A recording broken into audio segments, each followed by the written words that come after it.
Welcome back to another tutorial with Miss Sweet. Today we are looking at the poem Remains, and interpreting it stanza by stanza.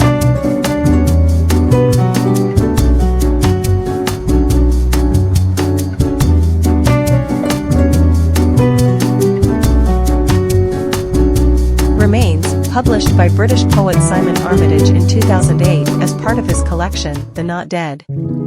Rather than detailing battles, these poems delve into the traumatic memories that haunt veterans. Remains centers on a soldier who killed a man looting a bank, presumably in the Middle East. Armitage's conversational style, rich with colloquialisms and vivid imagery, captures the haunting blend of grief, guilt, and trauma.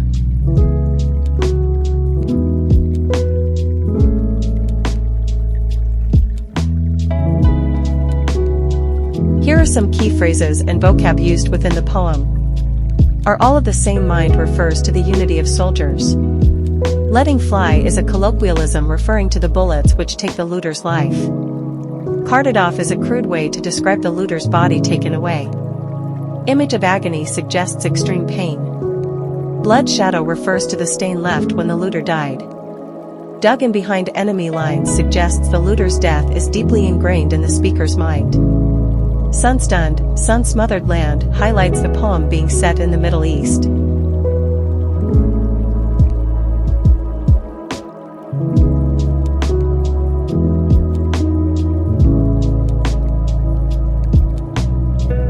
Remains closely links to exposure, as both delve into the psychological and emotional toll of war. Remains also link with War Photographer, both explore the profound psychological effects of war on individuals who witness its horrors.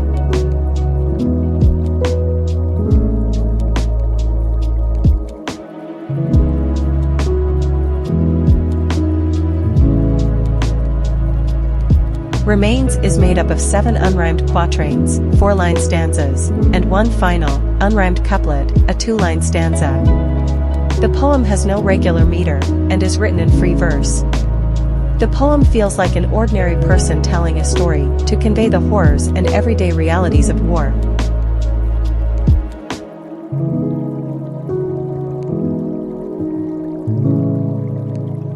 On another occasion, we got sent out to tackle looters raiding a bank. And one of them legs it up the road, probably armed, possibly not.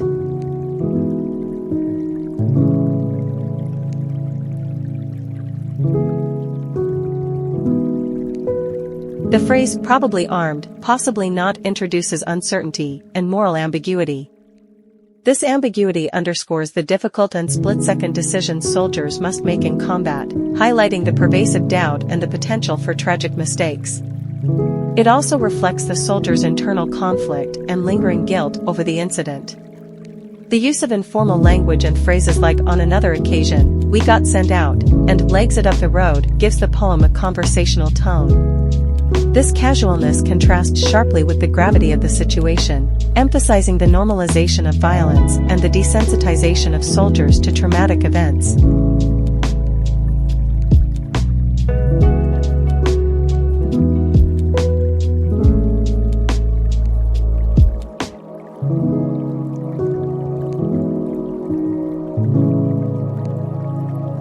Well, myself and somebody else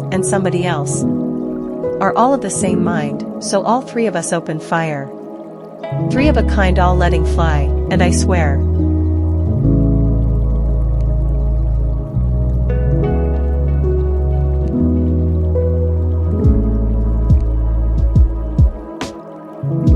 The phrase all 3 of us followed by 3 of a kind employs anaphora, reinforcing the idea of unity and shared action. This repetition underscores the collective nature of the soldiers' actions and the shared burden of their decisions. The repetition of somebody else and somebody else emphasizes the anonymity and interchangeability of the soldiers. This highlights the depersonalization within the military, where individual identities are subsumed into the collective. The repetition also suggests a shared responsibility and a collective action, diluting individual accountability. The phrase, I swear, introduces hyperbole, suggesting the speaker's strong emotional reaction and the intensity of the memory. It underscores the lingering impact of the event on the soldier's psyche, indicating that the memory is vivid and haunting. The use of myself and us emphasizes the collective experience and shared responsibility. This collective voice blurs individual accountability and reflects the speaker's attempt to share the burden of guilt and responsibility with his comrades.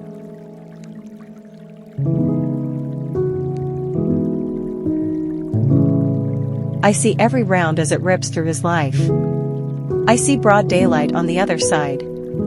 So we've hit this looter a dozen times. And he's there on the ground, sort of inside out.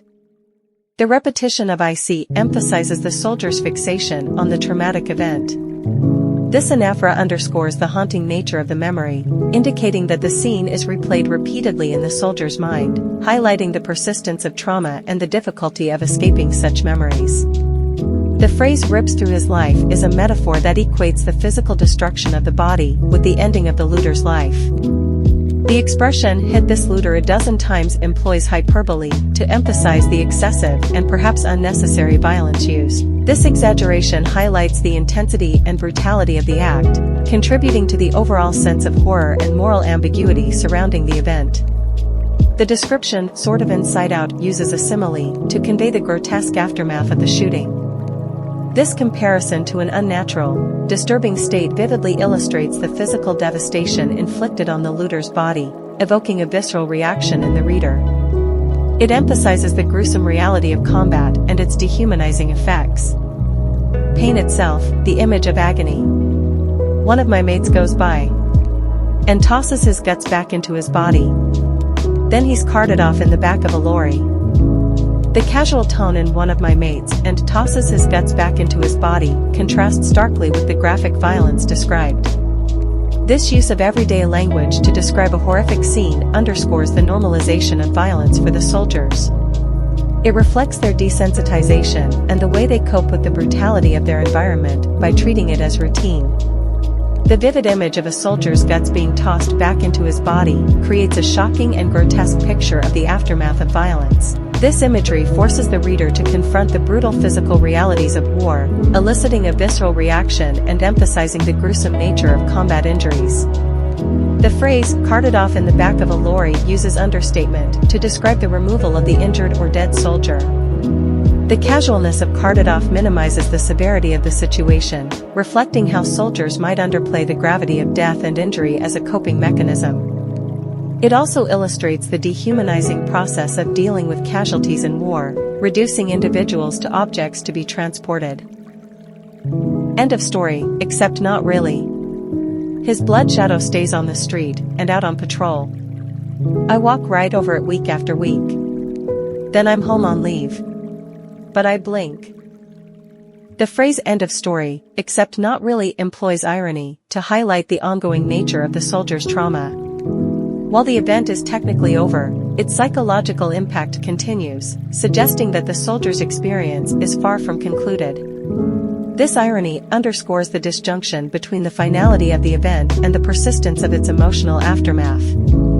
The blood shadow symbolizes the lasting imprint of the violent act, haunting the soldier even after the physical evidence has faded. This metaphor highlights the enduring nature of guilt and memory, emphasizing that the trauma of the event remains ever present in the soldier's mind.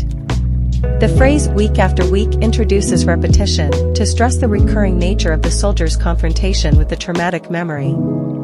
This repetition underscores the persistence of the memory and the inescapability of the past, highlighting the continual psychological burden carried by the soldier.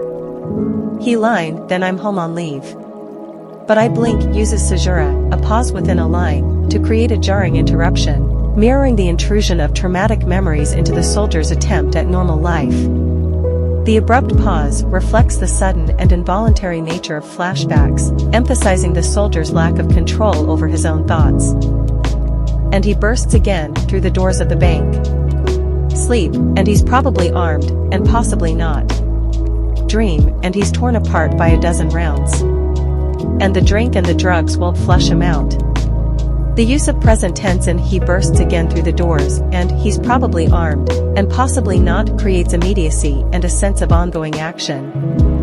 This tense choice conveys that the trauma is not a distant memory, but a current and continuous experience for the soldier, enhancing the sense of perpetual distress. The contrast between the normality of actions like sleeping and dreaming with the violence of the memories he's torn apart by a dozen rounds starkly illustrates the intrusion of traumatic events into the soldier's attempts at rest and normalcy. This juxtaposition emphasizes the severity of the psychological impact, showing how deeply embedded the trauma is in his subconscious. The phrase "drink and the drugs" employs alliteration with the repetition of the D sound, which draws attention to the methods the soldier uses to try to cope with his trauma. This alliteration subtly underscores the desperate measures taken to achieve relief, highlighting the insufficiency and destructiveness of these coping mechanisms. The phrase "won't flush him out" uses a metaphor to liken the traumatic memory to a stubborn stain or blockage that cannot be removed. This metaphor conveys the persistence and deeply ingrained nature of the trauma, suggesting that it has become an indelible part of the soldier's psyche. He's here in my head when I close my eyes, dug in behind enemy lines, not left for dead in some distant, sun-stunned, sand-smothered land. Or 6 feet under in desert sand. The description "dug in behind enemy lines" employs a military metaphor to illustrate how the memory of the looter is entrenched in the soldier's psyche. This metaphor suggests that the memory is like an enemy combatant, firmly established and difficult to eradicate, highlighting the ongoing battle within the soldier's mind. The phrases "sun-stunned," "sand-smothered land," and 6 feet under in desert sand utilize sibilants with the repetition of the S sound. This alliteration creates a rhythmic and almost hypnotic effect, drawing attention to the harsh and oppressive nature of the environment where the trauma occurred. It emphasizes the sensory and emotional impact of the setting on the soldier's memory. Sibilance makes a hissing noise, which can represent a snake or the hissing of sand in the desert.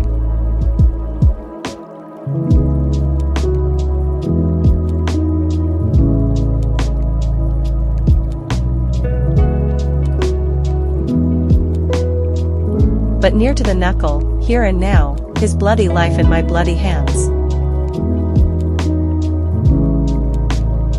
The phrase "his bloody life in my bloody hands" employs synecdoche by using bloody life to represent the entire person. This literary device emphasizes the soldier's sense of responsibility for the looter's death, reducing the individual to the consequences of his actions. It underscores the soldier's profound guilt and the inescapable nature of his traumatic memories.